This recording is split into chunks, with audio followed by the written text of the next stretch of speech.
একজন মানুষের রক্তের কি দাম। আল্লাহ তাআলা বলছেন সারা পৃথিবীর মানুষকে, একজন মানুষকে যদি কেউ হত্যা করে সেজন্য সারা পৃথিবীর মানুষকে। মা বলছে আমি আমার সন্তানকে কত কষ্ট করে লালন করেছি, কত কষ্ট করে লালন পালন করেছি, আর তুমি আমার সন্তানের বুককে ঝাঁঝরা করে দিলে। অনেক কষ্ট করে বড় করছি আমি মা,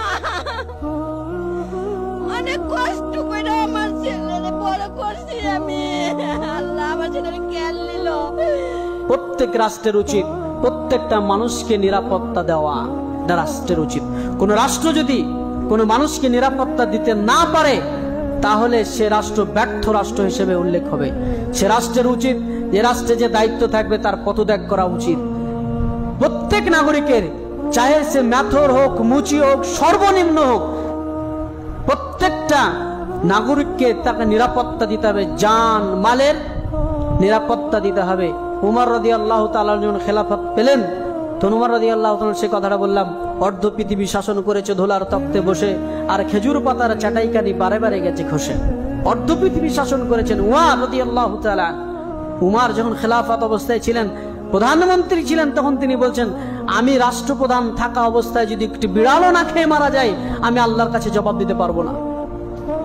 আর রাষ্ট্রনায়ক আমাদের এমন যে তার বিরুদ্ধে গেলেই তার বুক ঝাঁঝরা করে দেয়। একজন মা বলছে আমি আমার সন্তানকে কত কষ্ট করে লালন করেছি, কত কষ্ট করে লালন পালন করেছি, আর তুমি আমার সন্তানের বুককে ঝাঁঝরা করে দিলে। একটা সন্তানকে পালন করার জন্য কত কষ্ট।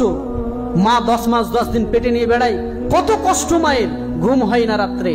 এরপরে জন্ম দেয়, কত রাত অতিবাহিত হয়ে যায়, মায়ের রক্ত চুষে চুষে বড় হয়। তারপরে সেই সন্তান হাঁটতে শিখে মা কত খুশি হয়, সুবহানাল্লাহ, মা কত খুশি হয়।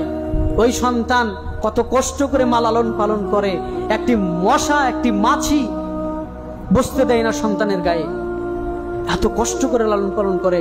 আর আমাদের দেশের রাষ্ট্রনায়কের বিরুদ্ধে গেলে তারা বুক ঝাঁঝরা করে দেয়। আল্লাহকে জবাব দিতে হবে, আল্লাহকে জবাব দিতে হবে। প্রত্যেকটি মানুষকে যদি নিরাপদ মানুষকে হত্যা করে, আল্লাহ তাআলা আমাদেরকে সকলকেই প্রতিটা মানুষের জানের মূল্য বোঝার তৌফিক দান করে। আমরা যেন মানুষকে ক্ষমা করতে শিখি।